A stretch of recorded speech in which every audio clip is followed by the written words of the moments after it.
Next up on the number one tee. Well, hello and welcome to your virtual tea time. My name is Tori and I am the host of today's episode. And today we have an episode I've really been looking forward to because one of the biggest questions I get, concerns, kind of mysteries out there in the golf world is all about getting fitted for clubs. So today we have two representatives from Titleist joining us to answer all our questions. We have Bobby Flood, manager of the club fitting program over at Titleist. Hi, Bobby. How are you? Hi, how are you? I'm great. Thank you. Thanks for being on today. My pleasure. Thanks for having us. And we have Kayla Fridley from Titleist, also fitting specialist. Did I say fiddling? I kind of like that better. Fiddling specialist over at Titleist. And you're stationed out of Dallas and then sometimes Florida, right, Kayla? Yes. Now, here's another thing. I hear that it's hard to come by a female club fitting specialist. So there's not many of us. Do you love it? Like, how do you absolutely love it? I taught before this, and through my teaching experience, I ran across many people, both men and female, and even juniors, using clubs that were just wrong clubs for them, whether too long, too heavy. And they're trying to learn the game and get better and coming to me for lessons. And it was very difficult to teach them a swing to hit a club that doesn't fit them. Mm-hmm. So I started doing fittings with Titleist, and it made the world of a difference. And the golfer could then make such an easier, more natural swing because now they have clubs that fit them. And so that love for fitting really, really grew, because I knew it was essential for people to really get better and enjoy golf. Yeah. Well, we're going to deep dive into everything you just mentioned too, but I wanted to we have Alix here, my sister, joining us today too. Hi, Al. Hi. I look cross-eyed. Maybe I should try to take these off. I don't mind the glasses, actually. It makes you stand out. But I wanted to have Alix on because Alix got fitted just a couple days ago. It was kind of her first time getting fitted for all clubs at once. And it was a really good experience. So I wanted to have you on to get a perspective of what it was like to get fitted, what questions you had, what concerns, and kind of have a, live look into getting fitted. We did a bunch of videos that day too. So yeah, nice. I loved it. It was great. Yes. Yeah. And Bobby, before we get started, I hear you have 4 daughters. I'm a girl dad. I have 4 daughters. I have a 12-year-old, a 10-year-old, an 7-year-old that turns 8 tomorrow, and then an 11-month-old that turns 1-year-old next week. Wow. And they're all into softball, I hear. The 3 older ones are for sure. My second oldest is into about every sport, and she's the one that's taken to golf the most so far. So yeah, it's a busy household, but it's our normal, and I don't think we'd change it for the world. Yeah. Do you see what kind of similarities do you see in golf and softball? Teaching it, especially with your oldest. Yeah. Do they go together well, or do they hinder each swing? I don't believe they hinder, especially at this age. I think obviously the largest difference is we've got a ball moving at us, doing some potentially different speeds, different things. And then we have a game where the ball is at rest. But there's the dynamics of the swing are similar. I certainly draw from both, and my experience in golf, I think, has made me a better, teacher, coach on the softball field for sure. Yeah. Alix was a tennis player, and I was a tennis player growing up too. So we are big ball stick kind of fan. Yeah. Softball too.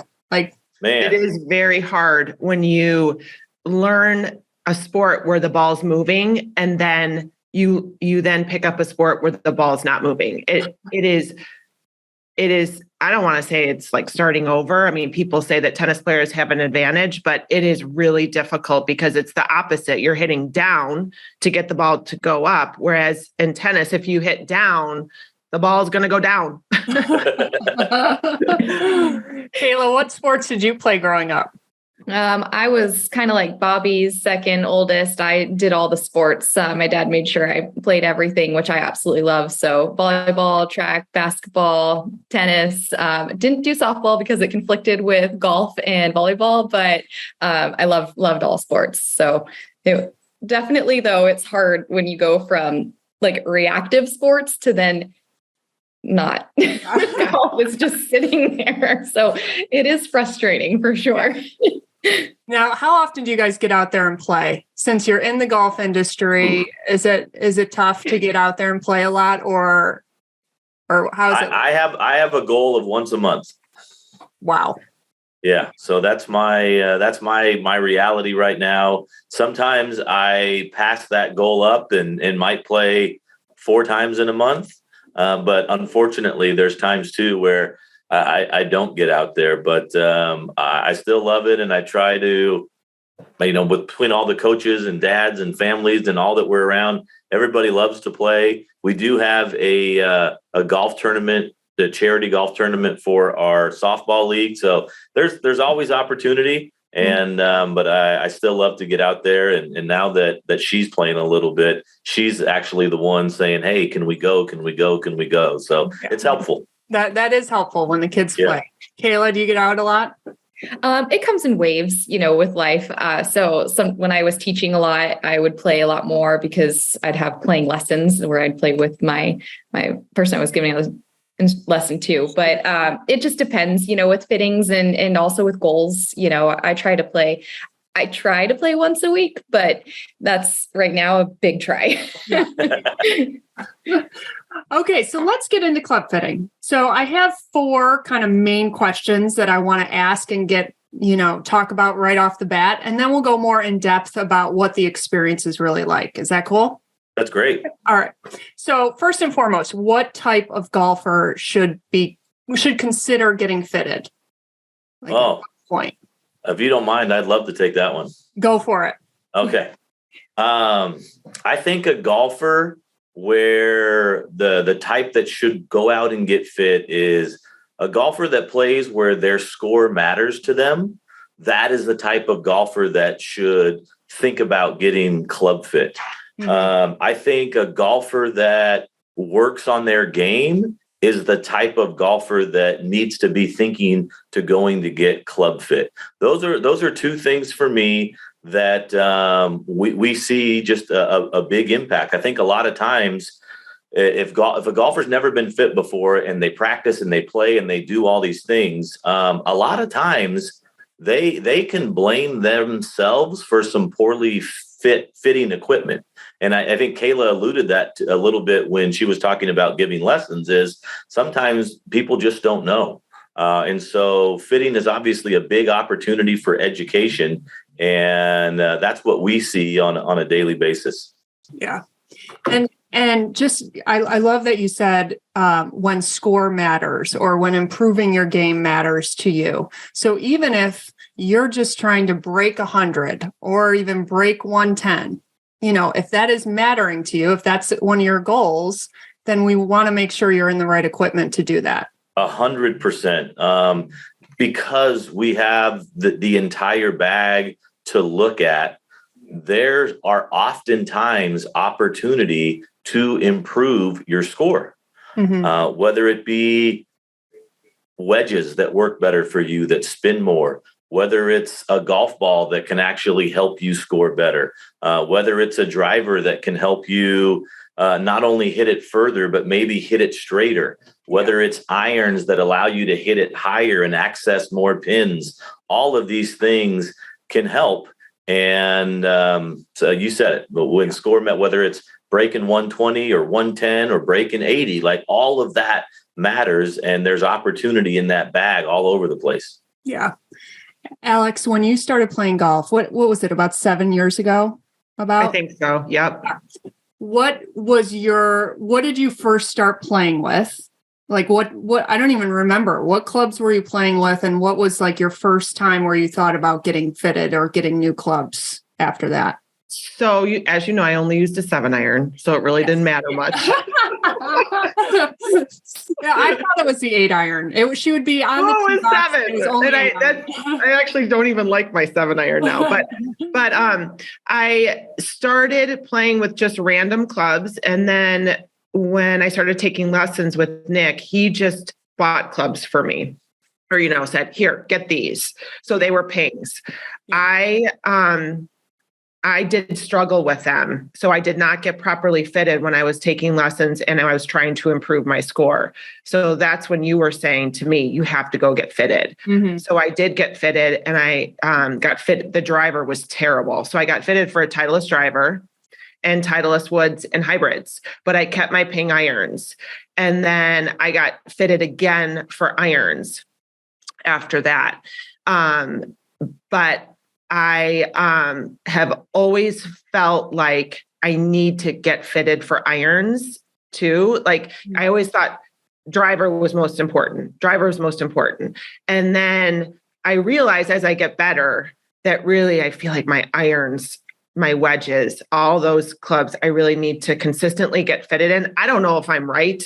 Yeah. I just feel like for me, you stress about the driver, when in reality, how many times do you hit that club and how many times can you scramble if you have a good set of irons? Yeah. What was interesting too is I haven't used my woods at all. And so when I got fitted, I was like, okay, he's going to get me in a 3-wood.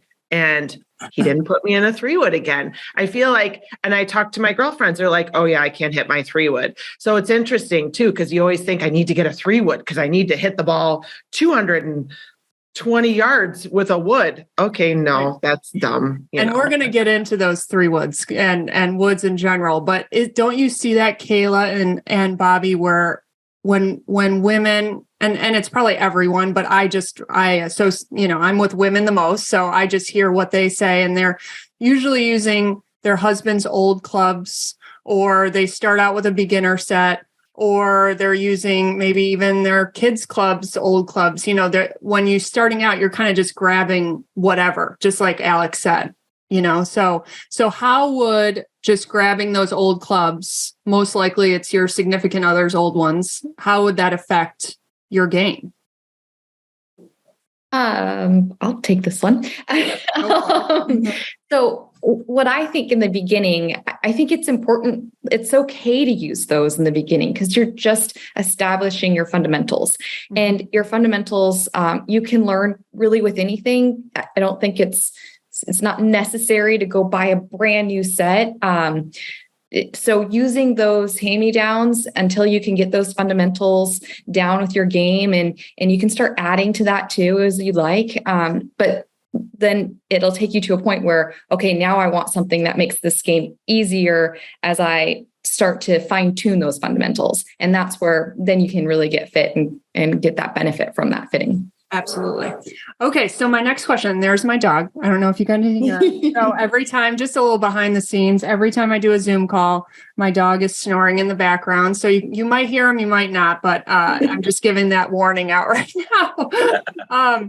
Okay. So next question, what can you actually get fitted for? Can you just get fitted for, like Alix said, just woods or just irons?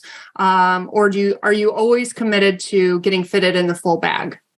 Yeah, within our program, you can get fit for anything other than the putter, but you can also choose what you want to be fit for. So we have an online sign-up process.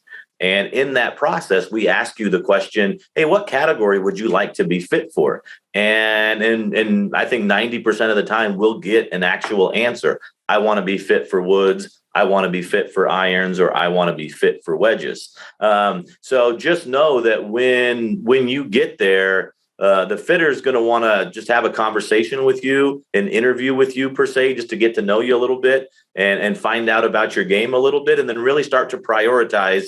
Why are you here and what do we need to focus on? If time permits and your ability to continue to swing permits, we can take a look at other things, but let's focus on what you signed up for and what maybe either might be ailing you or what you're really curious about. Yeah. And how much time should you allot for this? Because I think a lot of times... So our fittings are 45 minutes. That's what we schedule for. In that 45 minutes, you might just go through your single category, or in 30 minutes, you guys might figure out the metal woods, and it might leave 15 minutes or so for wedges. But I would say about 45 minutes per category. You don't have to do it all in one day. More times than not, we just actually encourage folks to come back, because more times than not, after about 30 to 40 swings, there's a definitely a point of diminishing return, just with the golfer's ability to continue to swing in such short succession. Different than on a golf course when you're driving from hole to hole, or you're putting every now and then and stuff like that. Yeah, it does tend to get exhausting. If you do go get it fitted, I suggest, not doing a lot earlier in the day, or, beforehand. I have a lot of women that say they go play a round beforehand and then they go get fitted. You're most likely going to be too tired to last the entire fitting. And also, like I told Alix the other day, I go, well, don't do a huge workout right beforehand. Because again, you just want to be fresh. You want to be able to take as many swings as possible without getting too much fatigue. Yeah. That's great advice. So let's talk about cost. So this is my last major question then, and concern that we get a lot with cost. We, a lot of times you're going into this, you have an idea that it's going to be a certain cost, but you don't want to have sticker shock. So what's the deal with how much it is for a full bag? What kind of expectations should we have going in? Are we talking like the fitting fee side of it, or the actual cost of product? Let's talk about it. So what if you only go get fitted and then you don't decide to buy any clubs? Like, what are all the scenarios? Let's go. Good question. This is a big question. It's a big mystery sometimes. And I just want to clear it up so that you at least have proper expectations. Yeah, for sure. With our program, we, of course, are very biased, but we think we have the best fitting experts across the country. And with that, you're going to get an expert quality fitting. You're going to get somebody that cares about you and your game and is not just interested in selling product. They're truly there to help you get better. So with that being said, we have a fitting fee of $100 that when you sign up, you pay the $100 to secure your spot and your time. That $100 goes towards any purchase that you make through the fitting. So if you come get fit for a driver and you decide to buy it, that fee goes towards that driver and reduces that cost of that. If you don't choose to buy, it's totally understandable and okay as well. The $100 fee stays with Titleist. Okay, great. And then our product line is, it's a premium product line. So we have different products and they vary, but I think Kayla did a quick little exercise before we jumped on, just about, a driver, a fairway wood, a hybrid, maybe a partial set of irons and a wedge. You're probably looking at about $2,500 brand new. Mm-hmm.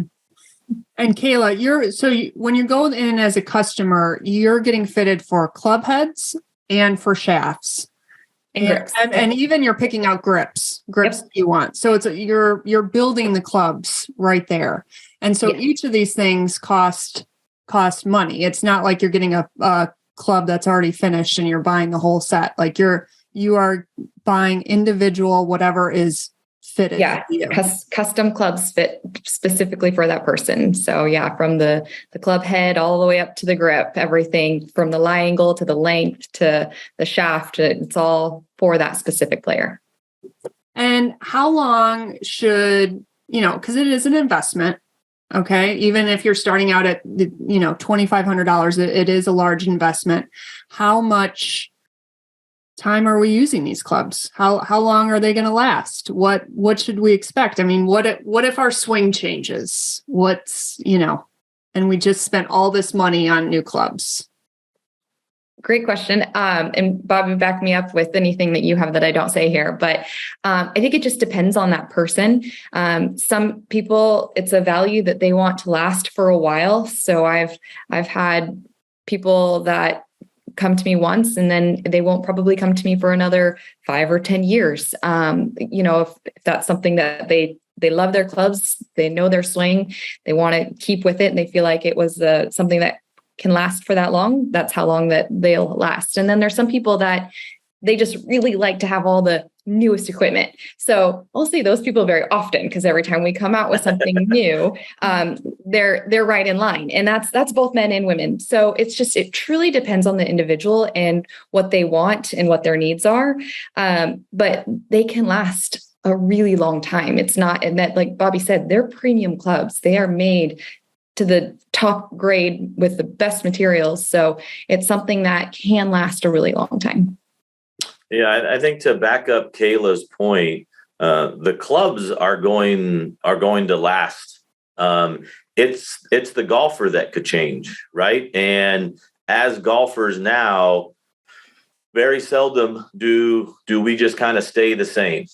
We either get faster and quicker and more flexible, or slower and less flexible. And as those extremes go, the clubs that we were fit into maybe 10 years ago, there's been a physical change in us. And so we kind of go through that same cycle again of, if you're still playing at that time and score still matters to you, and you've noticed a decrease in what you were accustomed to, it could be worth to go get checked out again. Right. It's maintenance. And that's when we're talking about, club performance and optimal performance. Kayla mentioned earlier, we're going to figure out how to hit things. I think that's what golfers see. And I see it in wedges all the time.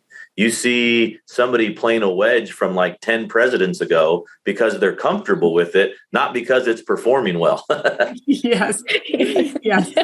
No, but I have to say something actually, because when I got fitted, you actually said something that reminded me. My last fitting that I had with you guys, I didn't realize how much the length of the shaft was a big deal. Like, do you remember, Tori? I said, he gave me a bunch of clubs, and I feel like I got fitted 4 years ago. Mm-hmm. I was a different player 4 years ago than I was when I started 7 years ago than I am now. He started fitting me in just maybe a half inch, a 3/4 of an inch shorter shaft, different weight balance. Oh my gosh, huge difference. Yeah. Huge difference. And I think that's due to age, less, whatever it is, getting older, doing things now to compensate for getting the ball to go straight when it looks like a banana, whatever. Are you guys familiar with the reverse banana? Now, my sister's left-handed, so she calls it the reverse banana. Yeah.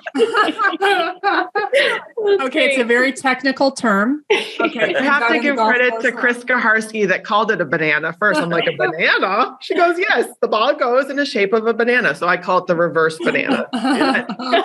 But I was amazed at how different the club felt being a little shorter. And I believe it was maybe a little lighter in the handle, maybe, or something. I think he was saying that my handle was a little heavy. I was hitting the ball. I felt very comfortable in my swing. I struggle with where the club goes back. I feel like I can't feel where it's supposed to be. Mm-hmm. It's a big thing with me as a tennis player. Like, I can feel where my loop is supposed to be. When I take my club back, I'm always like, am I too steep? Am I too low?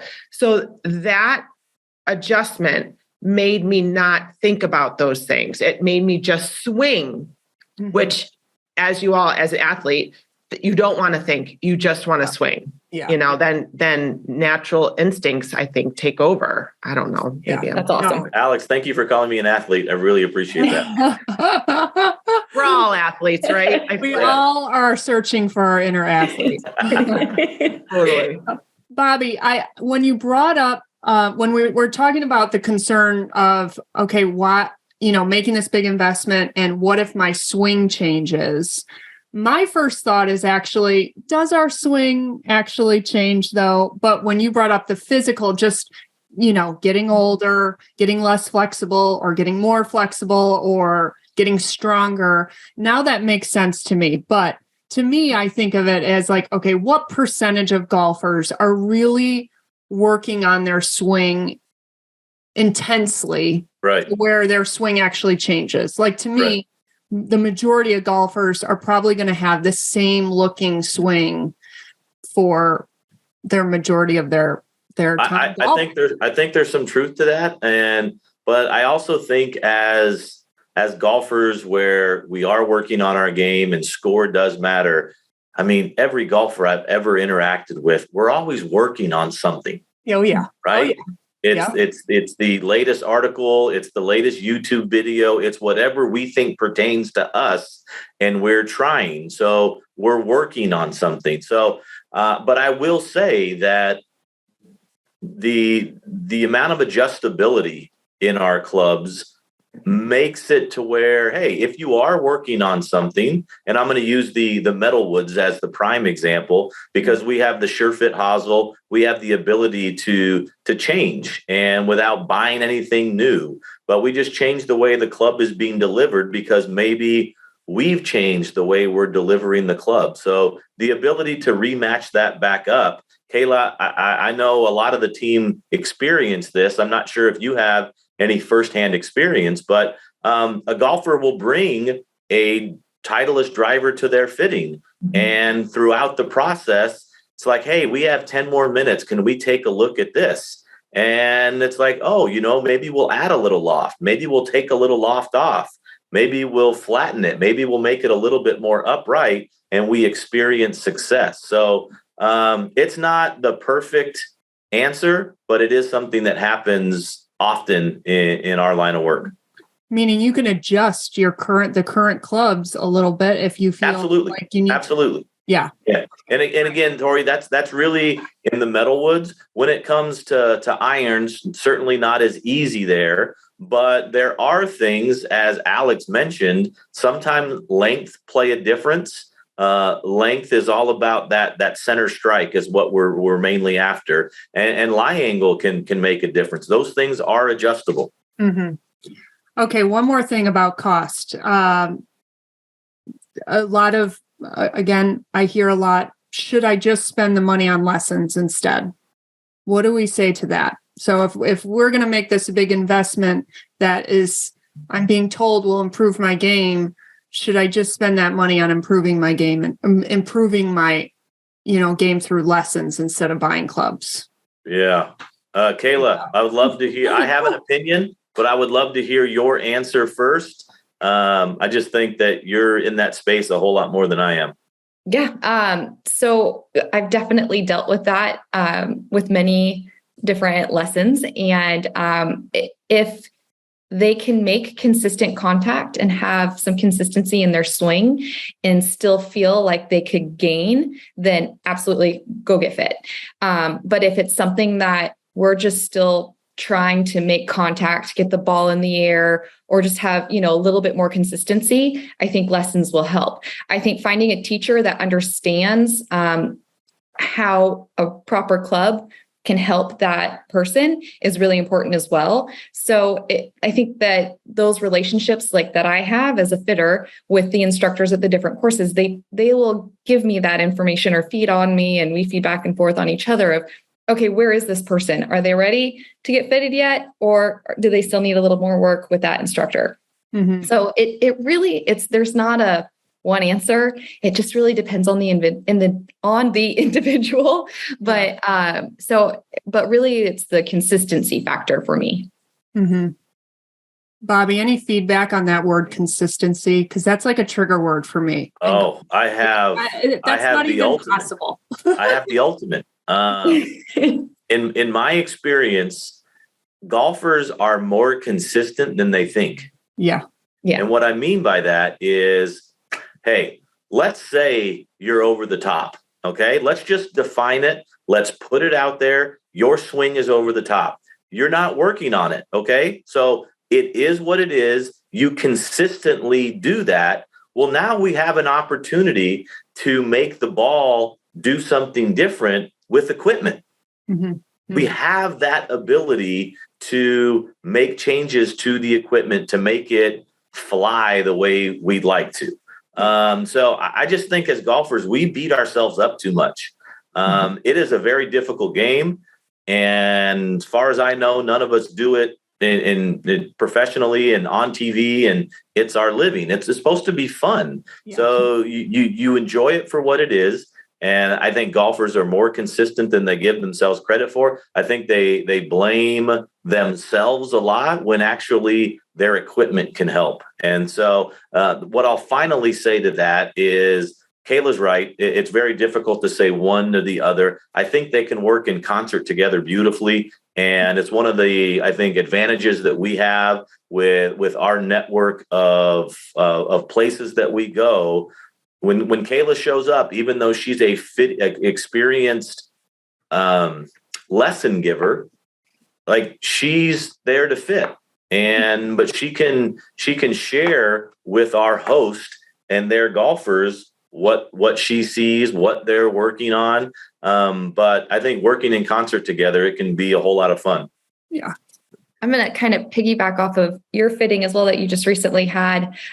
You nailed it on the head as well. Like, if when you're using your clubs, if you can't feel, or if you don't have that club head awareness in your swing, there's probably something going on with that club, whether it be the wrong length or lie or weight. So if you feel like you have been told over and over, this is what you should be feeling, this is how you need to feel it, and you still can't feel it in those lessons with your instructor, then maybe it's also, that's the sign to go get fit. Because like you said, that little bit of a change and all of a sudden you're like, I know exactly where I'm going in my backswing. Yeah, so that's huge because it gives you that awareness. Yeah. No, it was actually kind of shocking. I was like, oh, I wish I would have done this sooner. Yeah, it's awesome. I love that for you. I remember the first time my driver got adjusted, just the length, like it was way too long and they cut it down to a shorter length. It was a freeing feeling. I remember that. So it was funny to watch it in real time with Alix too. I had the same reaction years ago. All right, so let's get into the actual process and what it was like. So, Al, going into when did we do this? Last Wednesday. So, and it was like around 1:00. What were you feeling in the morning? Or if you were feeling a little nervous? Were you feeling like a little like, oh God, I hope I swing okay? Like what was going on in your head leading up to the club fitting? Well, because what's going on with your game right now? Like, well, I'm on the struggle bus, as you know.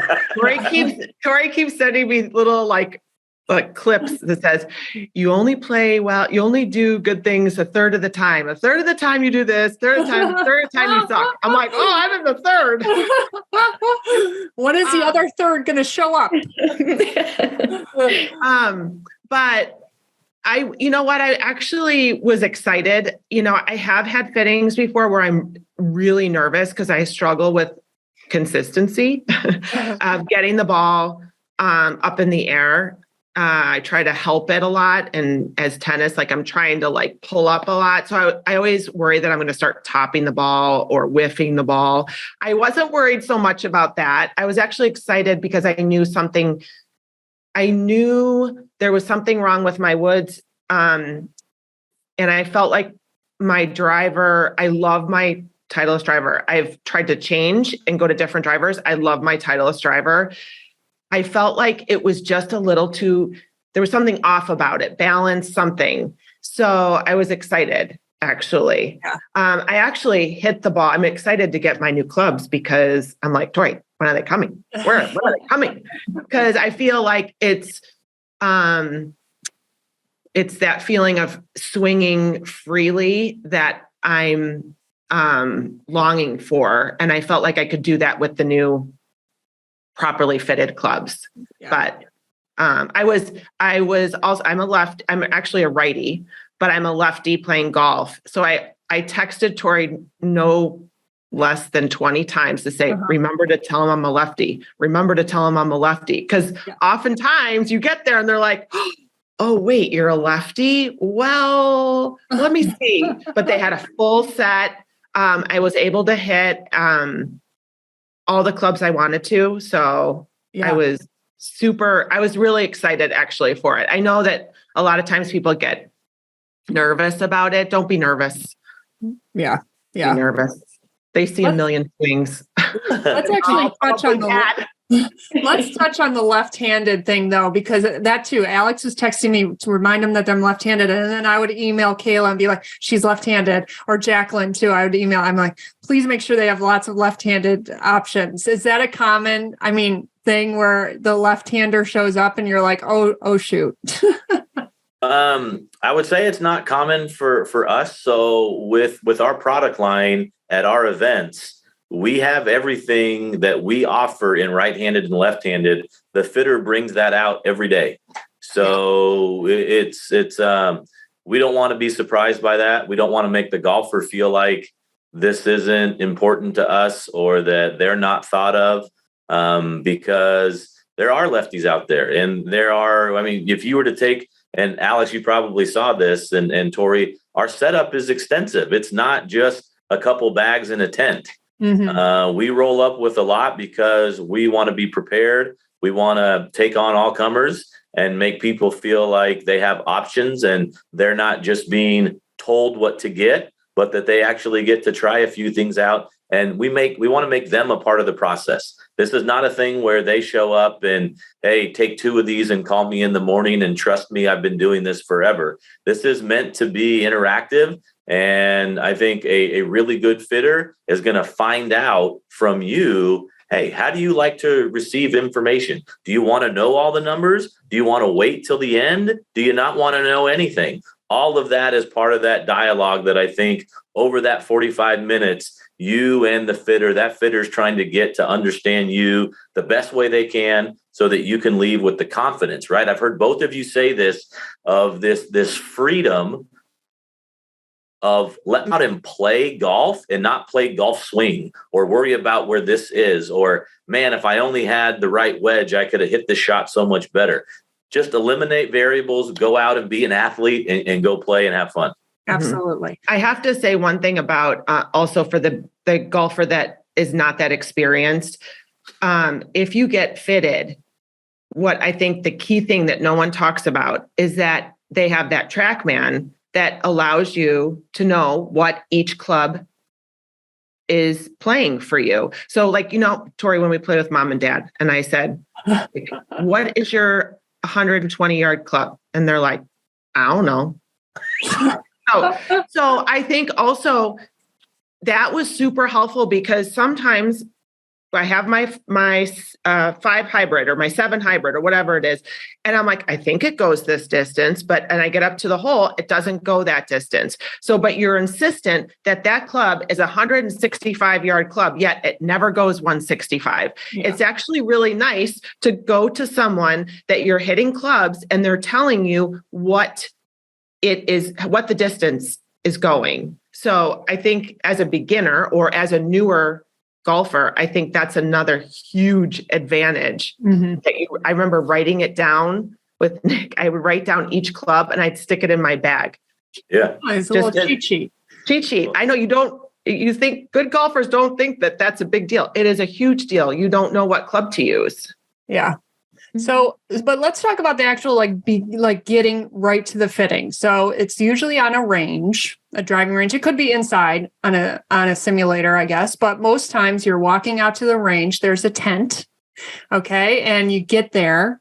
And what is the first couple minutes like? Like, what should someone expect in those first couple minutes? Yeah, Kayla lives this every day. I'm going to let her take this one from here. Kayla, fill us in. Give us a full vision of it so that people can, see what to expect when they just get there and they're not. Yeah, absolutely. So when you get there, I always ask that golfer brings their current set of clubs because I want to know, it's basically an interview process and a conversation. So I want to know everything I can about that person, their golf game, what their expectations are, what their needs and wants are as far as the different clubs, and just anything. So I'll start with, the introduction of, hi, my name's Kayla, and I get the name, and how long have you been playing golf, and how long have you been playing with your clubs? So it's that kind of a conversation, just to really get to know each other well and also build that rapport, because I want in that conversation not only to know about that person getting fit, I want them to feel comfortable with me. So that way, when they do start to swing, they're already in a comfortable environment instead of feeling nervous, because that's going to come with that. Like, you have the TrackMan on you.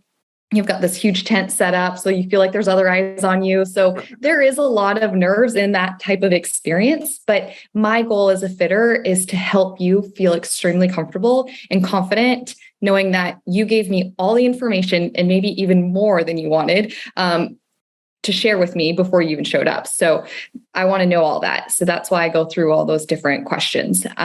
So for somebody looking for the full bag, that's what they'll tell me. I want to go through driver. I want to look at everything in my bag. And usually, I'll start, if they want the full bag fitting, I always start with their club first. So we'll start with like the irons. They'll start with their 7-iron and get a few swings, get warmed up. And then I'll get a few of their swings and their numbers from the TrackMan on the TrackMan. And then from that conversation of, okay, what do you like to look at? What do you like the feel of? What do you need for your game? Is it more of a game improvement, or are you looking for something that, you can kind of work the ball a little bit more? So those different types of questions. So I know what club heads to start with. And then I want to start with a shaft that's similar to what they currently have, just so the feel isn't right off the bat jarring and hard for them to get used to. So I kind of slowly move my way into that.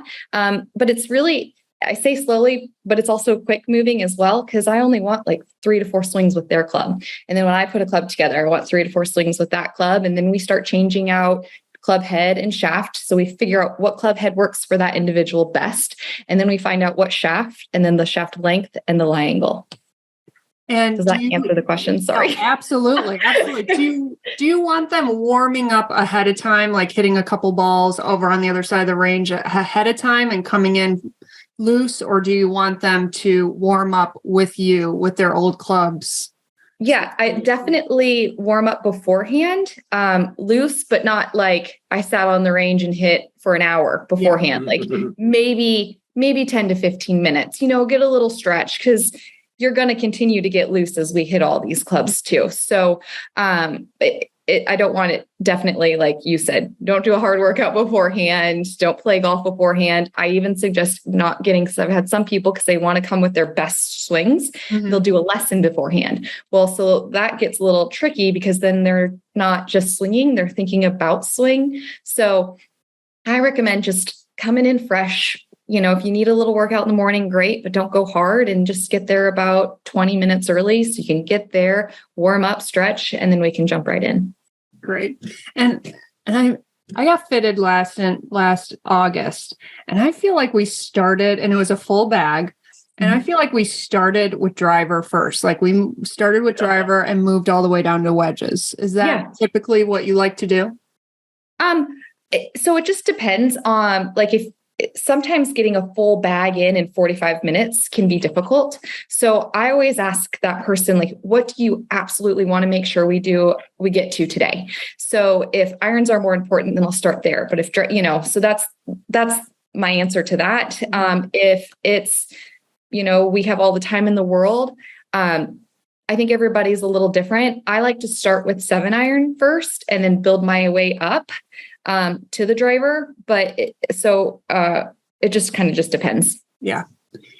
Bobby, you guys are tracking so many different numbers during these fittings. I mean, I'm looking at right now a list of, 14, 15 different things that you're tracking during this fitting, but you mostly concentrate on what you call the 3Ds.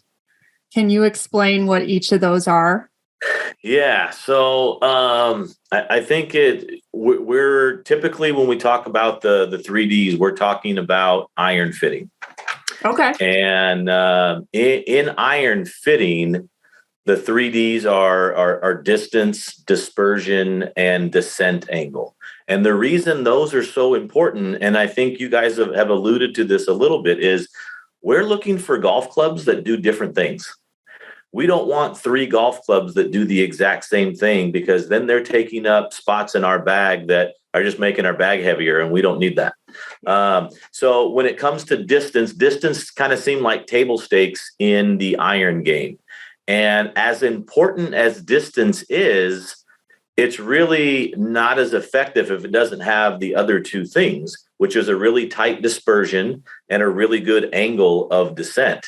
Because as you can imagine, I hit this 7-iron 175 yards.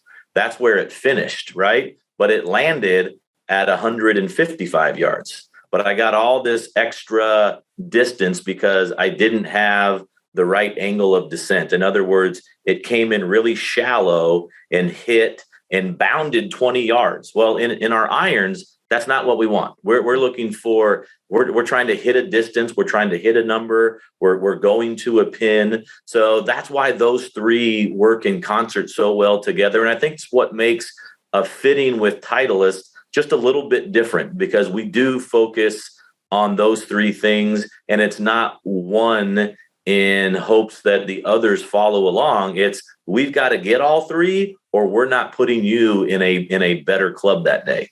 Yeah. And is that confusing, or does that make sense? No, it makes sense. But I want to go a little more into dispersion, because I think a lot of times in golf in particular, we're always looking for more distance. We want the new gear to get more distance. And really, the best thing about getting fitted is making your misses what's tighter. The word? Tighter.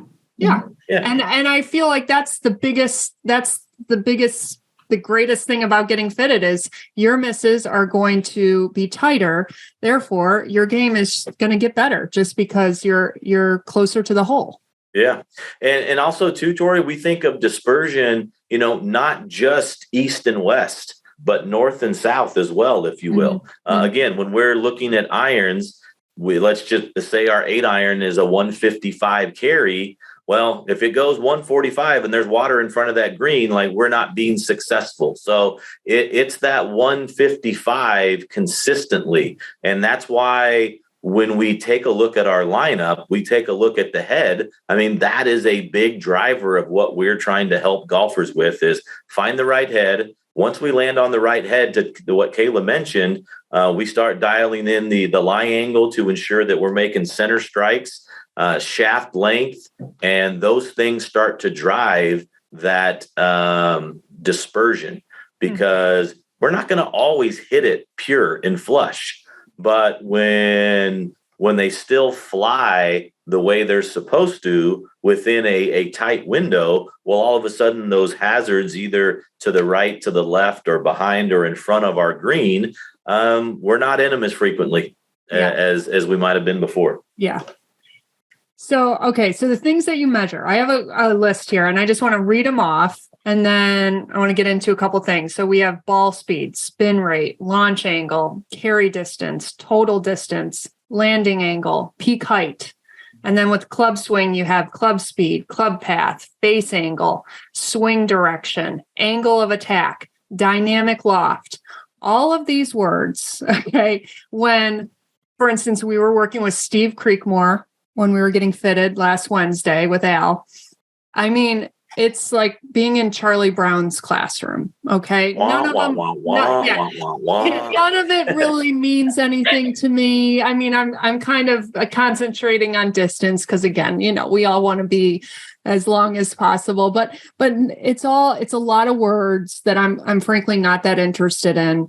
Al, what was your take on it when Steve's talking to you and he's using all the words, and it's a lot. You can go into these fittings and you're like, I don't really know what he said, but okay, these are the clubs I pick. I think it's just picking out of all those words, picking out the 1 or 2 that you can relate to yourself, and then allowing him to then elaborate on. What was interesting for me was what is it? When I go down, like a line of attack down. Angle of attack, is that it? The one that where I'm going down into the ball, because that was a big thing. And I didn't understand that. So I asked some questions about it. And then I'm like, oh, that's why it almost started putting the dots together a little bit when you get a lesson and they're talking about specific things. You're playing a match, or you're playing a team match, or you're playing something that matters, and you get nervous and this ball tends to be doing the same thing. You then start to put all of those together to then relate to what he was saying about that club and why he's making it this angle, to help with this. I don't know if that makes any sense, but I was able to then just pick out one or two things that really resonated with me. Mm-hmm. And it might be different for, 10 other players might have 10 other key words, but I think it's just taking that one or two thing that you can relate to that can help you. Yeah. Tori, it's such a good reminder, because I think when I put my coach's hat on and I talked to the fitters on our team, it's constantly reminding them that they may not be fitting another person that knows all the Charlie Brown language like they do. Mm-hmm. And you never want to talk down to somebody, but you also don't want to assume that they know what you're talking about. So that gets into a little bit of that dialogue and the rapport that Kayla was talking about, and that comfort level of the golfer being able to ask a question if they don't understand. But also in that explanation, yes, TrackMan can identify a lot of things, but I think Kayla can vouch for as the fitter, when we set up our screens, we're trying to only use a few things because we don't want to get lost in the minutia of what all there is in there. We want to simplify it. You mentioned a few things of speed and spin and launch, and those are some just characteristics of flight that we can tune into and definitely help a golfer's game.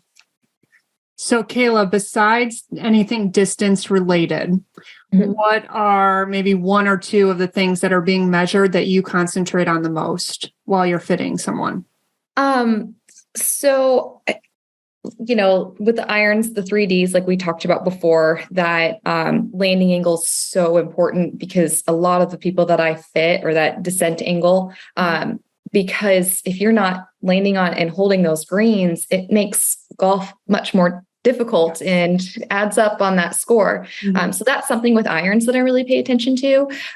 With driver, I like to really pay attention to, and it's just something that I enjoy. And I will always ask that golfer, like, please tell me, I want you to look at this and I'll share all this information with you. If you don't like to know numbers or technical things, I'm not going to share anything with you. Mm-hmm. But what I find fascinating, especially with driver, is the attack angle. So with the driver, typically you want to hit up on that driver. That's how that driver was designed. And that's the coolest part about fittings too, in my mind, is that we are giving these customers the knowledge, and that knowledge can then, like Alix was saying, connect the dots that they've had with lessons that just quite weren't, clicking. And so it's great because we can give that bridge with that information. So like the attack angle, hitting up on it is really important to get that launch, because you want that certain launch and that spin rate to be in these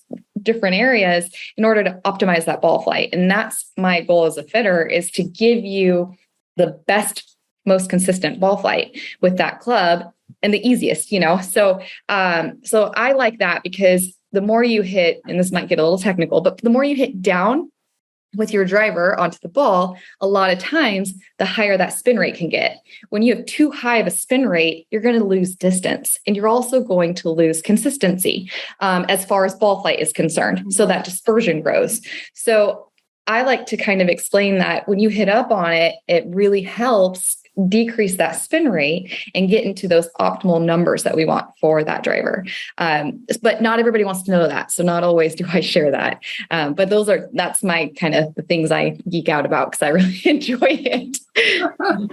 And Bobby, at every fitting, you can walk away like you're emailing the customer like a report from the TrackMan, correct? So they can necessarily go home and look at all the numbers and explore it if they want to. Yeah, Tori, it's not every time. I think it starts to get what every time a golfer gets is a synopsis of the club recommendation. Mm-hmm. In terms of the TrackMan data, that is something that, typically the fitter and the golfer will work through to share if it's of interest to them. I think to one of your points is we don't just share it to share it, because we wouldn't want the wrong interpretation of it. So I think as the golfer and the fitter talk about it, if that's something that they want to share after, we certainly have the ability to do so. Yeah. Oh, well, Bobby, Kayla, thank you for being on today. I want to just cover a couple last things before we finish up.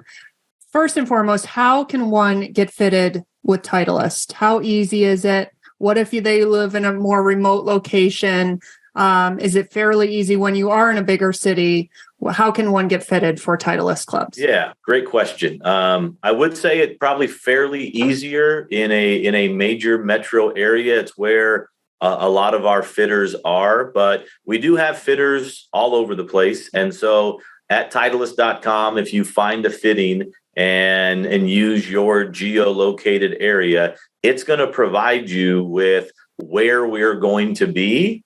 If we happen to not be in your area, it's also going to give you an opportunity to request a fitting. And then that way, somebody internally can get in touch with you and try to coordinate you with as local a fitter as we have. That might be one of our fitting specialists, or it could be one of our partner locations around the country that have Titleist fitting tools, that have been trained to use those, and that could also offer assistance.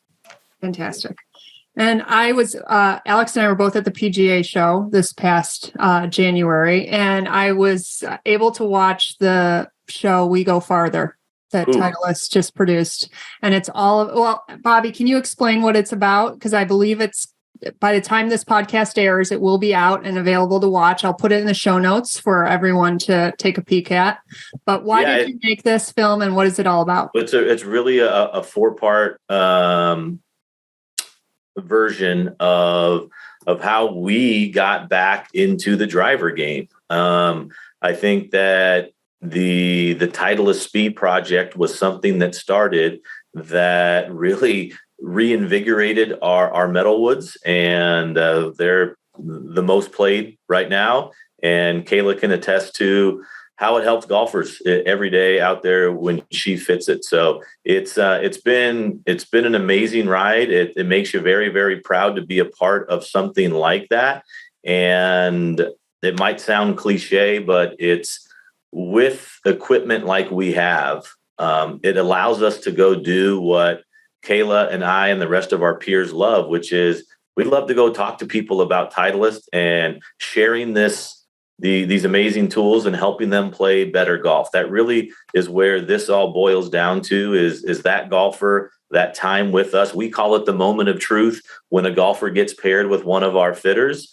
And we think that we can provide life-changing experiences when we do that, at least golf life-changing experiences. Yes. And so we get to live it every day. We feel very, very fortunate to be on the team we're on and have the products that we have. Yeah. Well, I'd be remiss to not mention balls. Can we get fitted for balls at the same time we're getting fitted for clubs? You can. One of I think the unique things about a Titleist club fitting is that throughout your fitting, we're going to incorporate golf balls as a part of this. Part of that dialogue is to understand what ball you play today and why.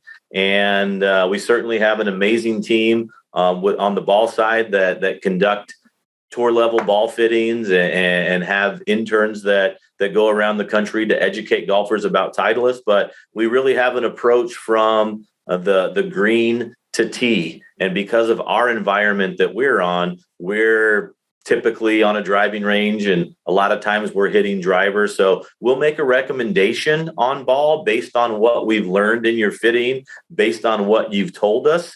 But I think just like a Titleist club fitting, a Titleist ball fitting would be another great opportunity for any of your listeners or any golfers out there that are curious of what might be the right Titleist ball for me. Well, Kayla, Bobby, thank you for being on. Al, thanks for being on again. And thanks for being on this journey with me. I think that one of the most important things that we love to share, Al and I, is just our passion for getting better at golf and in anything. We grew up playing sports. We consider ourselves athletes. We want to get out there with the best equipment. We want to try hard. We want to practice. We want to improve our game at any angle. And I know we're not the only two women out there that want to do that. So having you guys on, Kayla and Bobby, to explain the process of club fitting, I think is extremely important, because all the women out there golfing and enjoying their game and wanting to improve on it, you deserve fantastic equipment. I never want you to think that you don't deserve it. You deserve it. It's time. Let's improve our games. So I really enjoyed this episode. And again, thank you all for being on here. I appreciate it. We did too. Thank you very much. Thank you. Yes, that was fantastic.